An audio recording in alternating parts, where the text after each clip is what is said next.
Section 162 Vaisampayana continued. Then, O repressor of foes, at sunrise, having finished his daily devotions, Dhaumya came on to the Pandavas with Arshtishena, and having bowed down onto the feet of Arshtishena and Dhaumya, they with joined hands paid homage unto all the Brahmanas. Then Dhaumya, taking Yudhishthira's right hand, said these words, looking at the east: O mighty monarch, this king of mountains, Mandara, lieth vast, covering the earth up to the ocean. O Pandava, Indra and Vaisramana preside over this point, graced with woods and forests and mountains. And O child, the intelligent sages, versed in every duty, say that this region is the abode of Indra and King Vaisramana, and the twice born ones, and the sages versed in the duties, and the Siddhas, and the Sadhyas, and the celestials pay their adorations unto the sun. He riseth from this point, and that Lord of all living beings, King Yama, conversant with duty, presideth over yonder southern region, whither come the spirits of the departed, and this is Sanyamana, the abode of the Lord of departed spirits, sacred and wonderful to behold, and crowned with the prime prosperity, and the intelligent one called that monarch of mountains by the name of Asta. Having, O king, arrived at this, the sun ever abideth by the truth, and the king Varuna protects all creatures, abiding in this king of mountains, and also in the vast deep.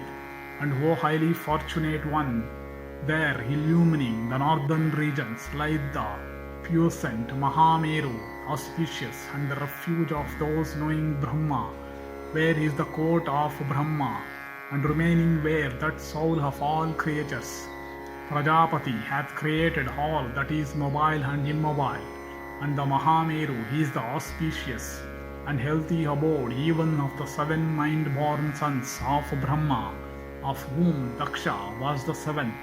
And O child, here it is that the 7 celestial rishis with Vasistha at their head rise and set. Behold that excellent and bright summit of the Meru, where sitteth the great sire Brahma with the celestials happy in self-knowledge. And next to the abode of Brahma is visible the region of him who is said to be really primal cause, or the origin of all creatures, even that prime Lord called Narayana, having neither beginning nor end. And O king, that auspicious place, composed of all energies, even the celestials cannot behold, and the region of the high-souled Vishnu, by its native splendor exceeding in effulgence the sun or fire, cannot be beheld by the gods or the Dhanavas, and the region of Narayana lieth resplendent to the east of the Meru, where, O child, the Lord of all creatures, the self-create primal cause of the universe, having manifested all beings, looketh splendid of his excellent grace. O child, not to speak of the Maharshis, even Brahma Rishis, have no access to that place. And O best of the Kurus, it is the Yatis only who have access to it. And O Pandu's son, at that place luminaries cannot shine by him. There at that Lord of inconceivable soul alone shineth transcendental. There by reverence and severe austerities, Yatis inspired by virtue of pious practices, attain Narayana Hari, and O Bharata, repairing thither and attaining that universal soul, the self-create and eternal God of gods, high-souled ones of yoga, success and free from ignorance and pride, have not to return to this world. O highly fortunate Yudhishthira, this region is without beginning or deterioration or end, for it is the very essence of that God. And O son of the Kurus, the sun and the moon every day go round this Meru, coursing in an opposite direction.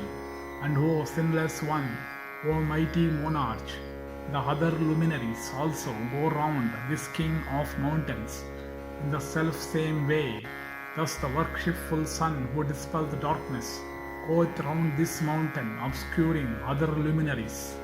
Then having set and passed evening, that maker of day, the sun taketh a northerly course.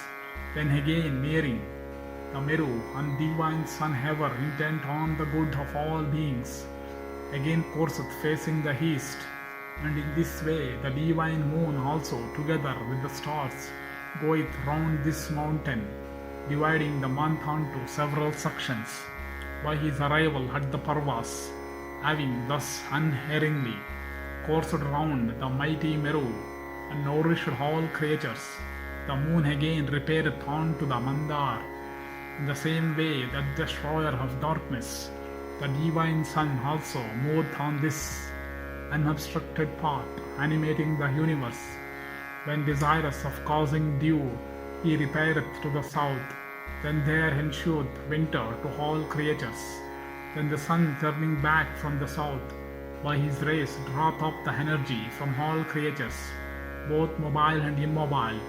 Thereupon men become subject to perspiration, fatigue, drowsiness, and lassitude, and living beings always feel disposed to slumber, thence returning through unknown regions. That divine effulgent one causeth shower and thereby reviveth things, and having by the comfort caused by the shower, wind, and warmth, cherished the mobile and immobile, the powerful sun resumeth his former course. O Partha, arranging thus, the sun unerringly turneth on the wheel of time, influencing created things. His course is unceasing, he never resteth.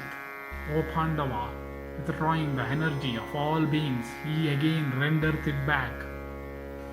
O Bharata, dividing time into day and night, and Kala and Kashta, that Lord, the sun, dealeth life and motion to all created things. Thus endeth section 162 in the Yaksha-yuddha Parva of the Vana Parva.